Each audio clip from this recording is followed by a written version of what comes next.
Hi, and welcome to our show, Forever Paranormal, with your host, Dr. Bill and Ed, where we will discuss such things as cryptids, UFOs, hauntings, angels, unsolved mysteries, government conspiracies and cover ups, witchcraft, the metaphysical, and more, as well as stories sent in by you, our listeners. If we can connect a paranormal element to it, we'll talk about it. And you may be surprised by what all is connected to the paranormal. Please don't forget to follow, rate, and share the show, since it would not be possible without you, our listeners. And as a public service, we would like to let everyone know that you are truly never alone, even if you think you are. The Suicide and Crisis Lifeline is 988. Just reach out.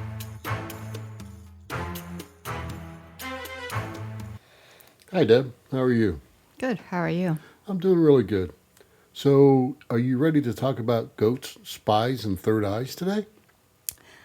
That sounds very weird, but sure. Okay.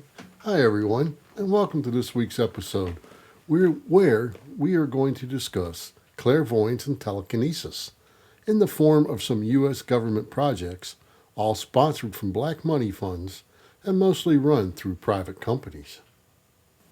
Remote viewing has always been around and is called by various names in various paranormal circles.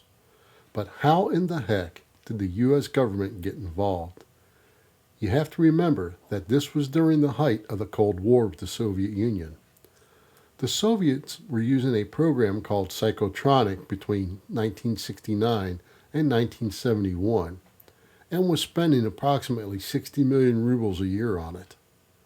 Of course, the CIA figured that due to the excessive amount of money they were spending, the Soviets must have had an understanding and gotten results, and there was no way they were going to miss out on an opportunity to spy on the Soviets in like manner. What is remote viewing, by the way? Remote viewing is a form of clairvoyance or telepathy where a person can sit, and we'll talk about that a little bit more in depth as we go through, where a person can sit here and be given a set of coordinates someplace that they don't even know where it's at, and they'll be able to see what's there and write it down on a piece of paper or tell about it. And what is psychotronic? Yes, that's funny that the Soviets used the term psychotronic because it's actually the definition of a genre of like science fiction movies and scary movies and horror movies and things like that. And so it's kind of funny that that was the term that was used for them, was psychotronic. Remote viewing research first started in 1970 with two physicists, Russell Targ and Harold Puthoff, at SRI, which stands for Stanford Research Institute. It was in their bioengineering department using researchers from the parapsychology department, and quickly grew to include other institutes like the American Society for Psychical Research in New York City, the Parapsychology Foundation, and the Institute of Noetic Sciences, as they provided the private funding. This all changed in 1975 when the CIA launched the Stargate program using some of their own people, but running it through SRI with Targ and Puthoff at the helm.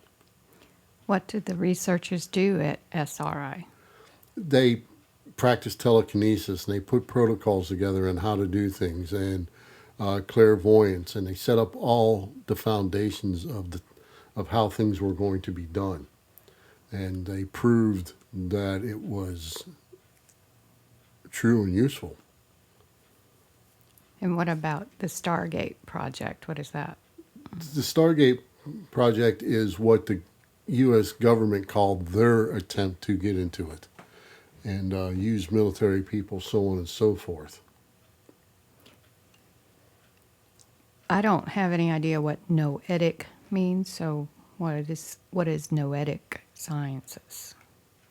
For lack of a better term right now, noetic science is to look into the paranormal and clairvoyance and telepathies and things like that. It's a science based on truth not understood within the universe. If Targ and Putoff are to be considered the fathers of what we know as remote viewing, then we definitely need to mention the most proficient remote viewers we are aware of at this time. Ingo Swann, who was a psychic and a artist, Pat Price, who was a journalist, and Joseph McMonigal, who was an Army intelligence officer. And then Courtney Brown, who is the founder of the Farsight Institute, who trains remote viewers. We could do a complete episode just on these folks alone. The Army joined the game in 1978 under its intelligence branch with Grill Flame, was located in Fort Meade, Maryland, and consisted of soldiers and some civilians who were believed to have varying degrees of natural psychic abilities. The SRI was integrated into the program in 1979, and in 1983 the program was renamed INSCOM Center Lane and started using testing protocols established by Ingo Swann and Harold Putoff. What is grill flame? Where did that term come from? Not completely sure, but it had something to do with guerrilla warfare and being able to do things remotely, something that the government was really looking into. They did all kinds of crazy stuff back in the 70s and 80s. Can you explain the testing protocols they used? I know some of them, and they did things like making sure that whatever the target was, that whoever was in the room with the remote viewer or like their handler or whatever, had neither one of these people had any idea of what they were looking for. They made sure that there was no way that things were leaked to them. It got to the point where they received a set of coordinates in a sealed envelope, and that's all they knew about their target. And they were able to remote view from that. During a period of more than 2 decades, over $20 million was spent on Stargate and related activities, with $11 million budgeted from the mid-1980s to the early 1990s. Over 40 personnel worked in the program at various times, including approximately 23 remote viewers. At its peak during the mid-1980s, the program included as many as 7 full-time viewers and as many analytical and support personnel. 3 physicists supposedly worked for the CIA, or 3 psychics, supposedly worked for the CIA at Fort Meade from 1990 through July of 1995. The 3 most popular techniques used were CRV, which stands for Coordinate Remote Viewing. The original SRI developed technique in which viewers were asked what they saw at specified geographic coordinates, as they were only given longitude and latitudes in sealed envelopes provided by a third party, not working with the remote viewers. They used ERV, which is Extended Remote Viewing, a hybrid relaxation meditation-based method where again they were provided with coordinates only. The last that they used is WRV, which stands for Written Remote Viewing.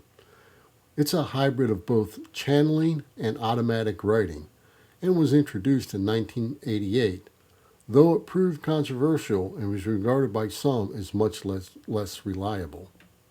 Can you explain how these work in layman's terms? Sure. Coordinate remote viewing is where they are given the envelope and there's a set of coordinates in there, longitude and latitude. And they use universal consciousness to find that location and see what's there. Extended remote viewing is when the psychic or the person doing the viewing needs to go into a trance in order to do that. Sometimes they got to take themselves in a meditative trance or this or that. We've seen examples of that on some different shows and things like that. Okay. And the last is the written remote viewing, which is through channeling and the paranormal, and it's like automatic writing, like you've seen on some ghost shows and stuff. Like they're just scribbling but not looking at the paper or Right. something? And then words are coming out and stuff Oh. like that. So they're drawing pictures that way, or they're writing down things that are seen. Oh, So that explains it in pretty easy terms. yeah. Here are some of the accomplishments from Stargate, which include Joe McMoneagle, the retired Special Project Intelligence Officer, claims to have left Stargate in 1984 with a Legion of Merit Awards for providing information on 150 targets that were unavailable from other sources. I know I can personally tell you that his books on remote viewing, they're pretty good reads. Then in 1974, a remote viewer appeared to have correctly described an airfield with a large gantry and crane at one end of the field. The airfield at the given map coordinates ended up being the Soviet nuclear testing area at Semiplantics. Most of the data provided by the viewer was later considered unreliable as it could not be verified. Yeah, the Soviets don't just let anybody into their underground nuclear testing sites to verify if the remote viewer was correct, right? Really? Then a remote viewer located a Soviet Tu-95 bomber which had crashed in Africa, allowing the U.S. to beat the Soviets to the wreck and recover the technology and data. This made international news. This was a big deal. And this one right here, I'm going to jump out of order a little bit. This right here is what pretty much ended the black fund money, military and government's outwardly participation in remote viewing, because President Jimmy Carter got on national television and told everybody in the world that they had paid psychics on their payroll and used psychics to find that airplane. Then all of a sudden people found out where all their money was going and started having a fit. So you mean they're no longer transparent? There's different programs and different black fund monies now. These had to end because they became public. Oh. In September 1979, the National Security Council staff asked about a Soviet submarine under construction. The remote viewer, who ended up being the military's Joe McMoneagle, reported that a very large new submarine with 18 to 20 missiles launch tubes and a large flat area at the aft would be launched in 100 days. Well, in fact, two subs, one with 24 launch tubes and the other with 20 launch tubes and a large flat aft deck, were reportedly sighted by satellite in 120 days after he claimed this. One assignment included locating kidnapped Brigadier General James L. Dozier, who had been kidnapped by the Red Brigades in Italy in 1981. He was freed by Italian police after 42 days, apparently without the help from the psychics, according to news reports. The Italian police were assisted by U.S. State and Defense Department specialists using electronic surveillance equipment, and apparent reference to the Special Collection Service. So yeah, they use psychics. Another assignment included trying to hunt down Gaddafi before the 1986 bombing of Libya. But Gaddafi was not injured in the bombing, so everybody considered that one a failure. However, think about this. His son was killed. I would have to count that one as a success, as they did locate a Gaddafi and kill him. I guess. Then in February 1988, DIA, Defense Intelligence Agency, asked where Marine Corps Colonel William Higgins was being held in Lebanon. He was one of the kidnapped prisoners there. A remote viewer stated that Higgins was in a specific building in a specific South Lebanon village. And later on, a released hostage later said to have claimed that Higgins had been in that building at that time. So they didn't go because they didn't believe the psychic to save the man. He died. He was killed. But later on, somebody that was a prisoner there verified that, yeah, that guy was there. That psychic was correct. Did he die there? Yeah, he was killed. The use of clairvoyance or ESP is called the third eye or mind's eye. by many and is said to be a part of the Ajna chakra. This is a very strong practice in almost all Eastern religions. What is the Ajna chakra? The Ajna chakra is your pituitary gland. It's your third eye. It's right between, it's located in the middle of your brain, in the center of your brain, right between your eyes. And that is what all your Eastern religions and stuff consider the chakra for the third eye, telekinesis, all your psychic powers comes from that. And we supposedly have calcified it over from non-use and so on and so forth. And with proper meditation and training, your third eye can be opened back up. But they say once you do that, it can never be closed again, and it can be very horrifying at times. So be careful what you wish for. Exactly, because sometimes you see shit that you don't want to see. Now, I know you're probably still wondering, okay, so the title of the episode had goats in it. Yeah. What does goats have to do with it? Well, let me tell you, we're not talking about the greatest of all time, which people refer to as goats nowadays. We're talking about actual goats. Even though the military says that most of what was brought out to the public in John Ronson's book and associated movie starring George Clooney named The Men Who Stare at Goats is mostly fiction, the author disagrees. And interestingly, so does a lot of the people that participated in the military program. Did the author have some qualifying reason to disagree? Was he part of an experiment or something? He was not part of the experiment, but he sure interviewed a lot of the people that were involved in it, including the man that started it for the government, because he's still active in it. Well, then how would he be able to talk about it? Because he's no longer part of the military, but he still runs classes and seminars on what they were doing when they were in the military. Oh. And we're going to talk about that a little bit farther down about how the military is kind of still into it. They just, again, once things become public, they transfer it out to another name. They change the program. That Black Fund money goes away on that one, and it starts up under something else. Here are some facts as we know them. This was all part of the government's work in the paranormal, along with Stargate, from the 1970s through the 1980s. The work was again based out of Fort Meade in Maryland and was to study the human potential of intelligence gathering and other paranormal capabilities to enhance operational effectiveness. The goat stares are supposedly part of a special forces unit named the 1st Earth Battalion and were based in Fort Bragg, North Carolina, at the Goat Lab. All of this training is part of an actual military unit manual called the 1st Earth Battalion Operations Manual. Somewhere along the line, Colonel John B. Alexander, an intelligence officer, was involved with the group and confirmed to ABC News that they were not participating in remote viewing, but the paranormal. But I thought remote viewing was considered paranormal. It is, but it's two different programs.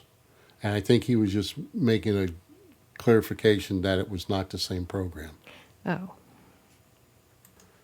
This group is the one who experimented most heavily with the paranormal. They were doing the New Age things that some soldiers brought back from other wars, especially in Vietnam, where they observed many of the Eastern traditions in training. They were looking at esoteric ideas in training. Some of the supposed training included a martial arts technique called dim mak, or the death touch, and was supposedly used to kill a goat.